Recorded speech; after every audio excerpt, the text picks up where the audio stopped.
Hello and welcome. I'm Thomas Porteous and you are watching Newsx World. Let's take a look at some of the top stories of the hour.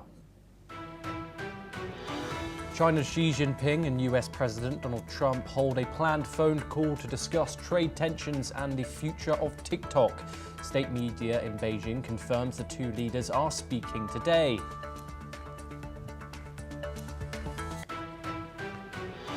The Israeli military warns it will use unprecedented force in Gaza City, urging residents to flee south. The army closes the main Salah al-Din evacuation route after 48 hours, saying only al-Rashid Street remains open.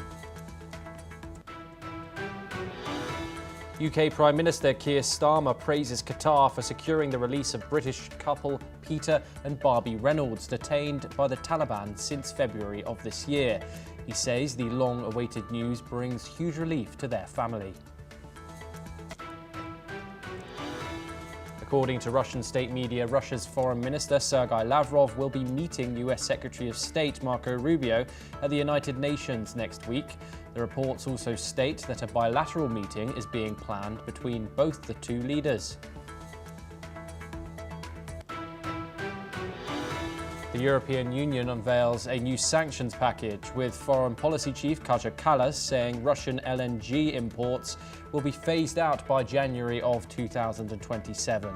The move brings forward the ban by 1 year. Nepal's new interim Prime Minister, Shinila Karki, promises to fight corruption, create jobs and improve living standards after youth-led protests toppled the government. She acknowledges the deadly unrest was fueled by public frustration over corruption. Iraqi counter-terrorism forces confirmed the killing of senior ISIS commander Omar Abdul Khator Bassem in a joint operation with the US-led coalition in Syria. He is accused of masterminds attacks, including the Iran embassy bombing in Lebanon. The Israeli military says a drone strike has killed Mahmoud Abu al-Khir, the deputy intelligence chief of Hamas's Buraj battalion. The IDF has reported expanded operations across Gaza, targeting terror infrastructure and killing multiple operatives. Okay, we start this hour with our top story. And reports are coming in that the Chinese President Xi Jinping and United States President Donald Trump have held a phone call today. The leaders discussed key issues, including a potential agreement to keep the video app TikTok operational in the United States, as well as ongoing trade tensions between the two superpowers. Reportedly, this marks their first known conversation in 3 months. Both sides are also exploring a possible in-person meeting at the APEC summit in South Korea later this year. Okay, we're now joined by Andrew Latham. He is a professor of international relations, and he is hopefully joining us in just a second to discuss this further. So the Chinese and US counterparts speak over the phone today. This comes as finally a deal is made, or so President Donald Trump says, over the sale of TikTok, the video app, which has apparently found a buyer in the United States so it can remain in the hands of its 170 million American users. The Chinese owned app was facing a banning in the United States if a sale was not made, but according to the US president, it has now been made. Okay, we're now joined by Andrew Latham to discuss this further. Andrew, we've just coming from the news and reports that the US and Chinese presidents have wrapped up their phone call. Of course, this comes amid ongoing trade tensions and the sale of TikTok and the prospect of a possible meeting later on this year at the APEC summit in South Korea. What's the significance behind this? Well, I think the big picture is maybe some kind of détente on the trade front, at least, between the U.S. and China. The structural tensions have not gone away. They remain competitors, great power competitors, economic competitors, but both see it as being in their interest now to dial down the tension and the frictions a little bit. And so we see that with respect to, looks like some kind of deal on tariffs is either done or in the offing. The meeting of the two leaders at the APEC summit, possibly, that's on the cards. And then the one that gets a lot of high-profile coverage is the TikTok ban, which is American law. It's U.S. law that TikTok, as parent company, has to sell it. But it looks like President Trump has done some kind of a deal which satisfies his base. And we have to recall that President Trump, during his recent election campaign, relied heavily on TikTok to appeal to youth voters who turned out in unprecedented numbers in support of him. So he has an interest in maintaining TikTok as a viable concern in the United States. There are some legitimate national security interests which are likely to be addressed in this deal, if I can call it that. So all good developments, I think. They don't get to the heart of the issue or the tensions between the U.S. and China, but they certainly dial down the rhetoric and some of the policy initiatives. Yes, and Andrew, this, of course, is a possible precursor to a possible meeting in South Korea later this year at the APEC summit. Now, Donald Trump and Xi have met 3 times before. Once in Mar-a-Lago in 2017, then a state visit to China later that same year, and then at the G20 in Japan in 2019. What have you made of their interaction so far? They're both very big characters, very big presences of course, in their governments.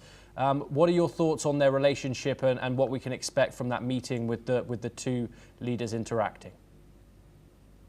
Well, I think the lines of communication between the two states are pretty good, irrespective of the two leaders. So that needs to be put on the table, first of all, I think. But secondly, it doesn't hurt for leaders to have good interpersonal relations, even if they disagree, even if they're channeling national interests that may be aligned, may be mutually incompatible. But to have them sitting down, at least metaphorically, but in this case literally, at a table together and talking about some of these big issues, I think can help smooth waters that would otherwise be quite roiled, and that's a good thing. Whether the two of them will actually come to any substantive agreements on some of the big issues, I doubt that. They will set the tone. They will perhaps provide some guidance to their respective administrations, who will then go about the hard work of negotiating deals on either economics or the way in which they interact around the South China Sea or the Taiwan Strait or some of those big tension points between the two countries. So I would expect more of what we have seen in Trump 1.0 when he was interacting with Xi Jinping, and perhaps some of the optics we saw at the Shanghai Cooperation Organization summit a few weeks back. Some handshaking, some backslapping, some nice, encouraging rhetoric, respecting each other. But in terms of fundamentally changing the dynamic of this relationship, I don't think we should be betting too much on that. Yes, Andrew Latham, do stay with us. We are now moving next to Europe's defining crisis, where Ukrainian forces have launched a large-scale drone attack on the Belgorod region in Russia, targeting multiple settlements with over 100 drones and more than 15 munitions in the past 24 hours. Governor Vyacheslav Gatkov reported that villages including Maleknova, Razykynmo and Nikolskoye were struck with at least 5 drones shot down. As per reports, a civilian was injured in Nikolskoye and several private homes were damaged in Novaya Darynskaya and also other areas. The Shabensky district saw the heaviest assault, however, with 85 drones and 2 munitions causing widespread damage. Authorities are continuing to assess the full impact of the attacks. We are once again joined by Andrew Latham. Andrew, are we seeing Ukraine here adopt an offence at any cost doctrine when it comes to these cross-border drone attacks? Well, we've seen this kind of attack on the part of Ukraine before. They're not doing terribly well on the battlefield. Russia is slowly grinding the Ukrainian defenses down and slowly moving forward in several parts of the front. And that's what we would call the tactical and operational level. But at the strategic level, both sides have been striking each other's energy infrastructure. The Russians hoping to freeze the Ukrainians into submission over the winter, upcoming winter, and the Ukrainians trying to cut off a revenue stream for Russia as it sells its oil and liquid natural gas on the market via China and India and other countries as well. So it's part of a strategic offensive that's been ongoing in fits and starts almost since the beginning of this conflict, and to varying degrees of success. The Russians are degrading the Ukrainian energy infrastructure, and the Ukrainians are less effectively, but still to some effect, degrading the Russian petroleum industry and its ability to both provide energy to the Russian economy, but also to sell it on the global market. So nothing terribly new, but and not a game changer, but certainly part of Ukraine's overall strategic vision and project here. Yes, Andrew, do stay with us. We have another related development where the European Commission has presented its 19th sanctions package against Russia for member state approval, aiming to increase pressure over the Ukraine war. EU Chief Ursula von der Leyen said that the new measures will target crypto banks and speed up the phase out of Russian fossil fuel imports originally planned for 2027. Meanwhile, the EU will go after Russian revenues by de-signalling 118 new vessels as shadow fleet and enablers, banning a resurgence of the listed vessels. It also proposed sanctions on the individuals involved in the indoctrination of Ukrainian children. Let's listen in to what Ursula von der Leyen had to say. The last 2 weeks, Russian Shahid drones have violated our union's airspace, both in Poland and in Romania. These are not the actions of someone who wants peace. Again and again, President Putin has escalated, and in response, Europe is increasing its pressure. This is why today I'm presenting the 19th package of sanctions. First, on energy. Russia's war economy is sustained by the revenues from fossil fuels. We want to cut these revenues. So we are banning imports of Russian LNG into European markets. It is time to turn off the tap. We are prepared for this. We have been saving energy, we have been diversifying supplies, we've been investing in low-carbon sources of energy like never before. And today these efforts pay off. And faced with Russia's escalation, Europe stepped up to the challenge. We will continue to use all the tools at our disposal to bring this brutal war to an end. I now call on member states to quickly endorse these new sanctions. We want Russia to leave the battlefield and come to the negotiation table. And this is the way to give peace a real chance.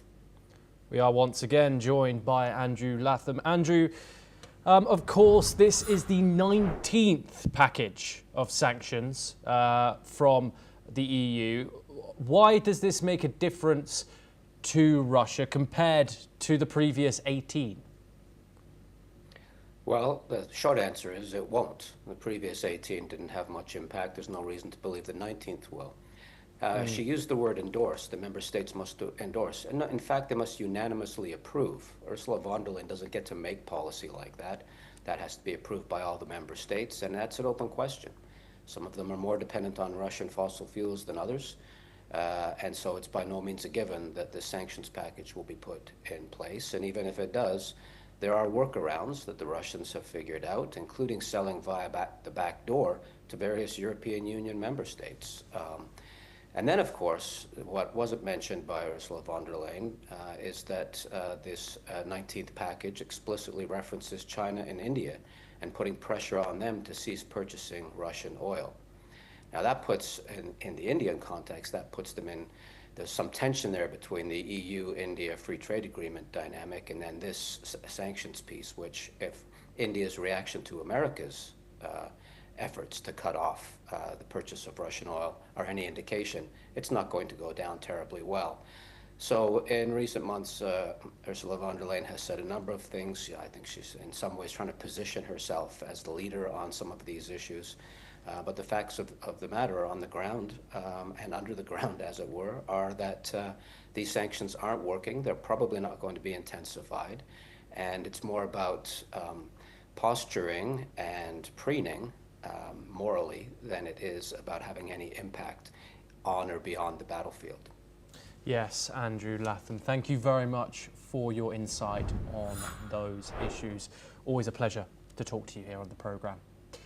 We now move on and we move over to West Asia, where Iraq's counter-terrorism service has confirmed the death of a senior Islamic State leader in Syria. The commander, identified as Omar Abdul Qadir Bassam, also known as Abdul Rahman al-Hablabi, was killed in a security operation carried out in coordination with the US-led international coalition. Al-Hilabi, who served as the group's head of external operations and security, was allegedly responsible for overseeing attacks in various countries.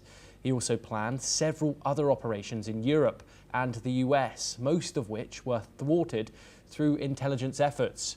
The operation highlights continued efforts to target ISIS leadership, with US officials cautioning the group may seek a resurgence in Syria. We're now joined by Jordan Cope. He is a Middle East expert and he joins us live from Dallas. Thank you very much, Jordan, for speaking to us here on the programme. How significant is the death of Omar Abdul Qadir Bassam, and how much of a threat do ISIS pose today? The assassination is really part of a greater strategy by the United States to contain terrorism, specifically in Iraq and in Syria. It's not exclusive just to the Islamic State, which is predicted to experience a resurgence in neighboring Syria, given the recent regime change and the instability currently in the region. However, it should also be noted that today the United States also declared 4 Shiite militia organizations based in Iraq and designated it as a terrorist organization. 3 out of these 4 organizations belong to the Popular Mobilization Unit. 4 out of the 4 belong simultaneously to the Islamic resistance in Iraq. And the United States in recent months has also made very clear that despite the Iraqi government's attempts to integrate and enshrine the Popular Mobilization Units into the Iraqi government's infrastructure, the United States has opposed this gesture time and time again. Having just returned from Iraq, there are rumors on the ground that the United States could, in the near future, strike the Popular Mobilization Units, which have refused to disband and which comprise several terrorist organizations in their overall makeup of approximately 70 mostly Shiite Islamist militias. And so the assassination is, of course, of critical importance at a time when ISIS was predicted to triple its attacks in Syria. But it's also part of a greater strategy to contain terrorism in Iraq and Syria. And the greater strategy doesn't just address Sunni Islamist groups like ISIS, but it also addresses Shiite Islamist groups in Iraq, which recently killed 3 US troops in a drone strike, I believe, in 2024. So it's a part of a greater overall strategy, but one to definitely keep our eyes on. Yes, indeed, Jordan. And are ISIS cells inside Syria, are they still capable of coordinating cross-border attacks, or are they mostly symbolic? ISIS is definitely resurging in different parts of the world. Of course, I mean, the borders are relatively porous, assumingly, between Syria and Iraq, except at some critical border points. But it should be known that in recent years, ISIS has managed to establish a stronger and stronger presence in some African hotspots. And what's stopping them eventually from rebuilding in the future in Syria and Iraq will ultimately be the will and strength of the Kurdish forces, the SRF in Syria, who have been very successful in combating ISIS forces, but also the new regime, which has had issues with ISIS itself in Syria. But also Iraq at the same time definitely has issues in terms of ISIS, given that it represents an entirely different ideology from the Shiite Islamist ideology that many of these militia groups and the government that supports them align with. And so the United States, though, at the same time will also be concerned, even though it backed some of these Shiite Islamist groups in the battle against ISIS, especially in the Battle of Mosul, the United States will still be concerned that many of these Shiite Islamist groups that it just designated today ultimately still take many of its orders from the Iranian government, which has a strong presence in modern-day Iraq. Jordan, brilliant to have you on the programme. Thank you very much for taking the time and joining us. We now move over to South Asia, where at least 11 people have been killed in separate blasts in Pakistan's volatile Balochistan province, according to local officials. The violence came amid a broader anti-terrorism crackdown in the region. On Thursday, a suicide bomber targeted a convoy of paramilitary soldiers in Dasht, a remote area near Iran, killing 5 people, including 3 soldiers. The attack was claimed by the Baloch Liberation Army, a separatist group. Later that night, a second blast near the Afghan border killed 6 labourers. This comes after a deadly suicide bombing earlier this month in Quetta, which killed 15 people at a political rally. Militancy has been rising in Balochistan, a mineral-rich region bordering with Afghanistan and Iran. Now, to discuss this developing and ongoing situation in Balochistan is Major General Sudhakar. He's a senior geopolitical and strategic defence expert, and he joins us live from New Delhi. Thank you very much for joining us, Major General. It's a pleasure to have you as always. What do these back-to-back attacks reveal to us about the current security in Balochistan? Yeah, Thomas, good evening. Thank you for getting me to your show.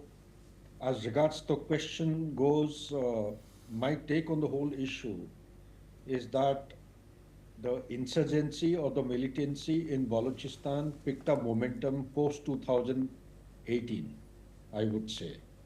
Why am I saying 2018 or say 2019? Because till 2019, Balochistan Liberation Army used to be considered as a liberation force, freedom fighters who were contesting or fighting for the liberation of Balochistan from Pakistan. It is the same Donald Trump and the same Congress of the US, those who had given the status of freedom fighters way back in 2012 by the Congress, let me tell you. And it's in 2019, the status of Baloch Liberation Army underwent change. That is simply to appease Pakistan, because USA and the Western alliances, they wanted to make a kind of a honorable and dignified exit from Afghanistan. Post the global war on terrorism, they're looking for Osama bin Laden. So after Osama bin Laden was neutralized sometime in 2011, they wanted to make a safe exit. And we all are aware as to how the USA Armed Forces exited from Afghanistan in the month of August 2021. Consequent to that, the demand of the people of Balochistan, we all know that it has got only 1.5 crores of people. It's highly, density is very, very low. Secondly, it's a mineral-rich province. Thirdly, it is the largest landmass in Pakistan as on today, almost about 44% of the total landmass. And next point I have in the mind is that we should be mindful of the fact that under the circumstances of standstill agreement way back in 1948, Jinnah, he had ordered the Pakistan army had got mobilized, and the king of Kalat had been brought, he was hijacked during broad daylight, brought to a place at gunpoint. He was made to sign the Treaty of Accession. Because at that point in time, I'm a student of geopolitics, also history. Balochistan as a nation state had a bicameral system, a parliament existing. It had a flag, it had a constitution. So it is under that kind of intimidating and threatening circumstances, the king was made to sign the document, the Treaty of Accession. That has not been forgotten by the people. So therefore, it is the legal entitlement to demand and fight for restoration of the status quo ante and get back the status or the freedom of the country Balochistan from the Yes. Wrong method of Pakistan having wrested it back from them. Yes, Major General G, thank you very much for joining us here on the programme. Pleasure to have you. Now we move on to the next story, where Turkey plans to sign a new emergency deal with the United States as it seeks to strengthen ties with Washington. These agreements are expected to include pledges to buy more US liquefied natural gas. This comes as Turkey tries to reset relations with the United States after years of strain over the purchase of Russian arms and conflicting stances on the Syrian civil war. It also follows Trump's move to pressure NATO allies like Ankara to stop buying Russian oil. Turkey has become one of the biggest importers of Russian crude, even as it supplies Ukraine with drones and artillery shells.